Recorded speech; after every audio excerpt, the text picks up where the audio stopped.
Hey there, it's BobbyInBlue. On this channel we talk about how to get the most out of your tech. Today I'm down here in my basement studio, and as you can see, I've got 4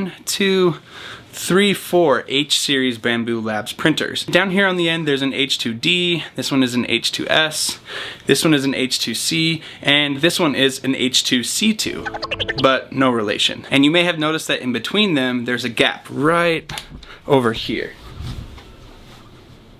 So this is a gap that used to be filled with my X1C. During this last year, when the H-series printers came out, I saw the H2D come out first, and I really wanted to start experimenting with better multicolor printing, but I really liked Bambu Labs and I wanted to stay within the ecosystem, and I loved the idea of having the larger print bed. So that's when I got this H2D down here on the end. Shortly after that, I really fell in love with multicolored printing. It was a lot of fun. I started doing some projects, some paid projects, that required me to have more printers. It was around that time that I started to really understand the H2D and how multicolored printing worked, and it's kind of like a gateway drug with multicolored printing. I wanted to do more colors, and I wanted to be able to do those colors faster with less waste. So that's when the H2C and the H2C2, again, no relation, came into place. They offered a multicolor solution where they swapped out this hot-end idea with the Vortex system from Bambu Labs. And it was such a huge step forward.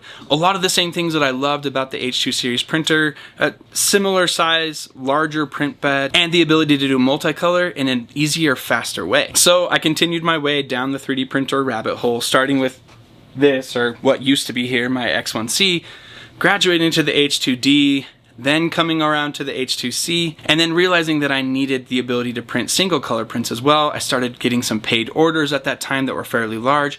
I had to produce a bunch of things all at once, and so it made sense to introduce the H2S. So somewhere in the mix along this, I realized I was printing PETG, PLA, sometimes more abrasive, higher end materials, but for the most part staying in those. And the one thing that was missing when I started building different kits with my son, we've been building a lot of different cyber brick kits. If you haven't seen those yet or tried building one, you essentially have a bunch of electronics that they send you in the Cyberbrick kit, and then you print all the pieces that you need, and then you mesh the pieces that you printed and the electronics together to make things like remote control cars or remote control robotic arms or different things like that. Me and my son and some of my friends have been having a blast with those kits. They're a lot of fun, and it really kind of took 3D printing to a whole new level for me. At that time, I wasn't just printing things, I was printing them and then putting electronics in them and learning about how servos and motherboards and computer chips worked, and then being able to make them come to life and drive around. Up until this point, I hadn't really printed a lot of TPU, but it never quite stuck for me. It didn't feel as easy as PLA or as PETG, even though I really wanted to get into it, and it can do so many cool things.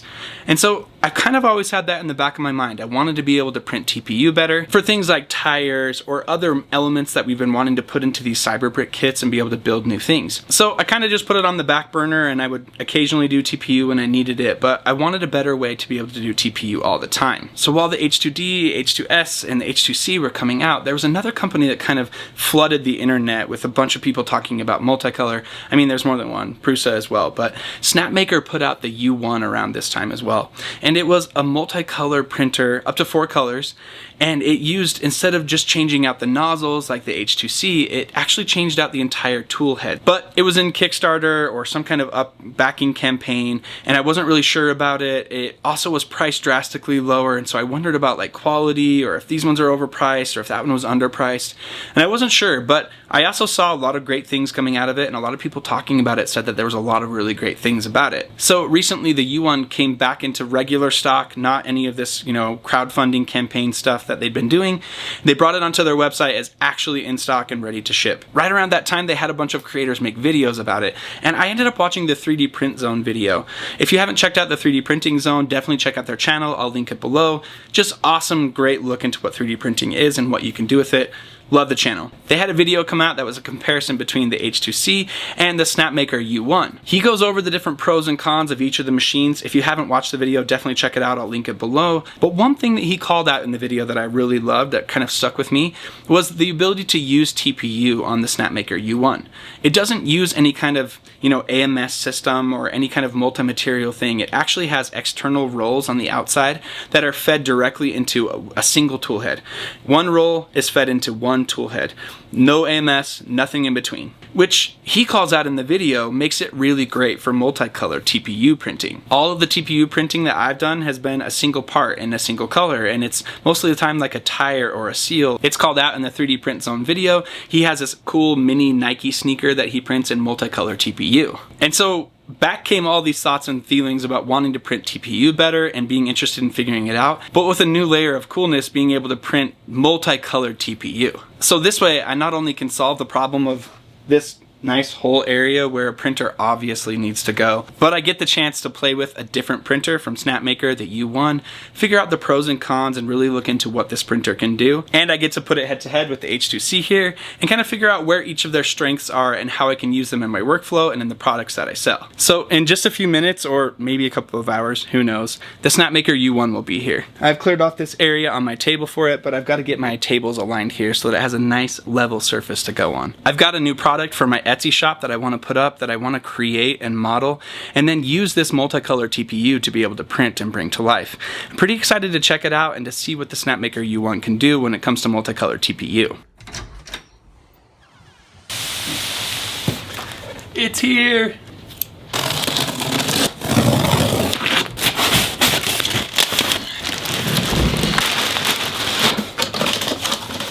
Yep.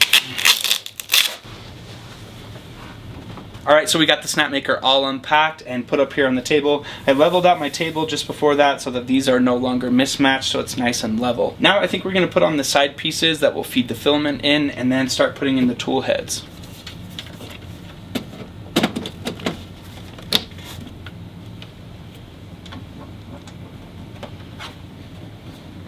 Alright, so we got the filament feeders on each side attached over here, and then the tubes linking them all the way up here to the tool head. Looks like the filament's fed in down here and then comes up to this point right here, and then this is where it kind of loops around and goes into each tool head so that each tool head can have its own color of filament. So I've got the filament holders that go on the side of the machine here. I've got 1 and 2. It looks like 1 goes on the top and 2 goes on the bottom. Alright, next up is 3 and 4. Okay, the next piece is the poop collector. It goes inside on this one instead of in the back like the Bambus. And it just slides in right here. Okay, the next part is to put in the tool heads. And the first one goes in a little bit different than the other 3. It slides to the other side. But then after that, each of them go in and slide in the same direction. The key here is when that red area is showing it's not in the right place. Once you get it in and put it in the place and slide it over, the red little area in the center box will go away so you can't see it. Another thing to keep in mind here is there are these silver contact points on each of the tool heads, and they come with some kind of like grease or contact grease or something like that already put on them. And I wish it would have called that out in the instructions, because I ended up putting my hand in that multiple times, and I wish I would have known it was there beforehand so I could have not smeared it on my hand. This is what the filament tube holder looks like on the back, and this is what the cord looks like for that. And it's got USB-C on both ends, and then it goes nicely into this area right here on the filament tube holder. Just connects like this. So when you've got those together, it kind of forms its own little part with the cable into it. And then this is where the screw holes are, and you screw those into the top of the machine. So as you can see, I actually put these on the wrong way. They're pointing the wrong direction, so I've got to get them fixed. I went ahead and fixed the first one here, and that's so that this tube, as it goes in for the filament, can actually align to the place where the filament is coming from the roll. Okay, I got all these tube holders turned around the right way. Just part of something new, so you're going to get some things wrong. So when that happens, brush it off, get it fixed. I'm now putting the tubes in for each of them, and they just slide in like this and then push in like this. So this is that smooth side going into the tube holder here, and then you'll see it comes out the bottom and connects into that, and you just press down to get it to secure.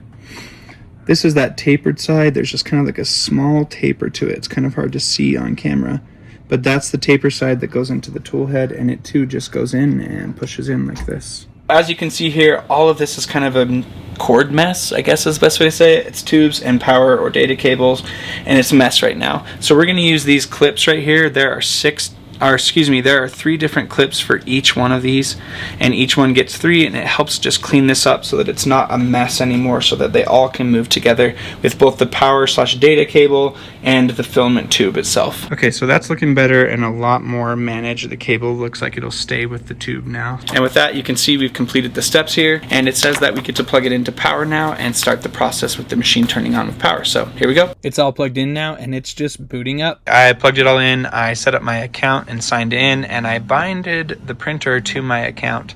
And now I just clicked on the little button that says calibration. So I guess it's going to check everything that we just installed and did or didn't do, I guess, while we did this unboxing and installation process, and just make sure that everything is working right. And this is what it looks like as it's starting its calibration. It just pulled off the very first tool head, so I guess it's going well as it works through this calibration. We'll see what the rest of it looks like. It continued to pull off each tool head and just do some small system checks to make sure that everything was working right. Okay, the first print is getting ready to go. It's weird, in the video that I watched about this printer, they said that it got up and printing really quickly. And I set it up and let it start to print, and so far it's done nothing but tests and calibration and thing with each of the print head while it gets all the filament working.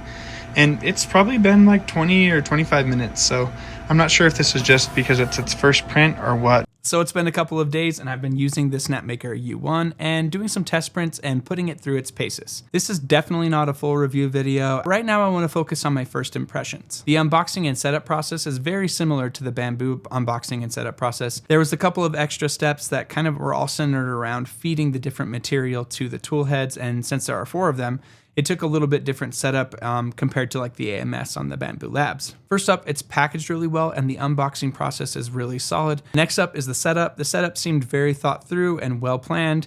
There was a couple of times where I was confused. As you saw, I kind of got the part direction the wrong way, but that's always to be expected with anything new. Overall, the process was really solid and clear to understand. I've now done 3 or 4 different prints on the Snapmaker, and I have to say, it prints really well. There was a couple of times where I was unboxing it and setting it up that the peripherals and kind of the components and things like that just didn't feel as nice or as well made as some of the Bambu stuff did.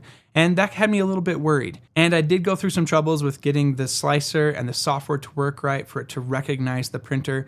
But a lot of that was just the learning curve. I wouldn't say it's really anything that's like terrible about the printer or anything like that. The slicer that comes with the Snapmaker U1 is the Orca slicer.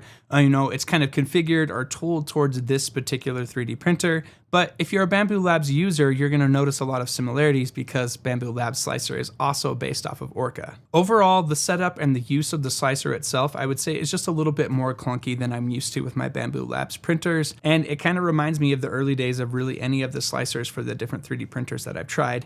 And the more that I used it and the more that I understood it, the easier that it got. I fired it up and I loaded the filament that came with it, which it comes with 4 different colors of filament.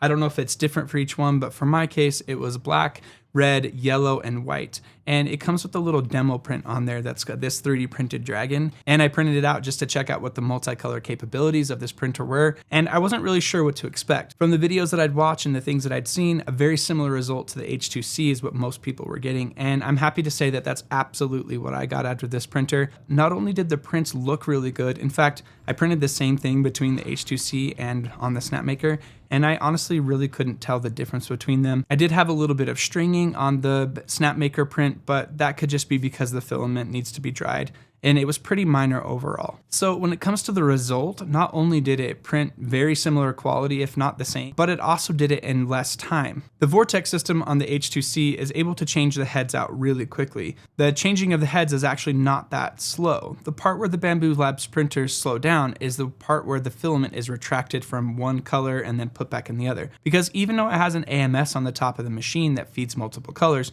it still only has one pathway to that main print head area. And so that's what takes a lot of time, even though the actual changing of the nozzles in the Vortex system goes really quickly. And that's an area where the Snapmaker just blew it out of the water. Honestly, it was able to switch from one color to the other.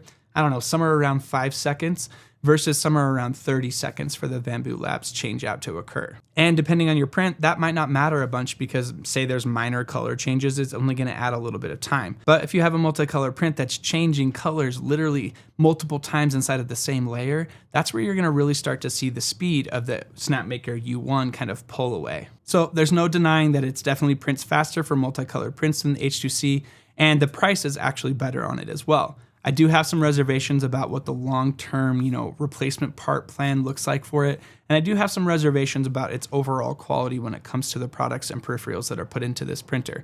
So I'm not really sure where it's gonna land. Though it seems like there's some areas where it may be worse than the Bambu side of things, it's less about it being worse and more about it being more in its infancy. It seems like they're growing and adding new things all of the time. So for now, if it came down to recommending Bambu or Snapmaker, I'm definitely going to continue to recommend Bambu. I think it's just a better, more thought through, further down the road, more polished ecosystem for most people. When it comes to the slicer being more smooth, when it comes to the peripherals and parts of the printers just feeling more premium and more thought through, when it comes to the ecosystem of using MakerWorld and being able to just open thousands and thousands of prints and get them started in the next little bit. There's an ease of use that comes with the Bambu side of things, and the Snapmaker U1 definitely lacks some of that. Though, while I was unboxing this, I noticed that the app that I was playing with before the printer got here had updated, and they do actually have models that are inside of the app now, where there's multiple different models that you can download and easily print with the Snapmaker U1. So it's only been a couple of days, it's still early days. I'm not exactly sure how this is gonna fit into everything, but so far I'm more impressed than I thought I would be with the Snapmaker U1. Let me know if there's more questions that you have about the Snapmaker U1 and if it makes sense for me to make a more long-term look at what the Snapmaker U1 can do for you and what it's like to print with it. So the big question is I'm pretty ingrained in the Bambu ecosystem. Do I see myself, changing? Has the Snapmaker U1 changed my mind about these things? And I would definitely say it has not. I'm still firmly placed in the Bambu side of things. I really enjoy the Bambu ecosystem and the way that it works. To me, it's not about Snapmaker versus Bambu. It's about what can each of these tools do for me. And the way that I see myself using the Snapmaker U1 is when I need multicolor that's under 4 colors that I need to print a little quicker, I'll consider using this. But for the most part, it's going to become my TPU machine. I would love to be able to print a bunch of TPU, and especially TPU and multicolors has me very interested. Thanks for watching. I'm BobbyInBlue, and on this channel, we talk about how to get the most out of your tech. We'll see you in the next one.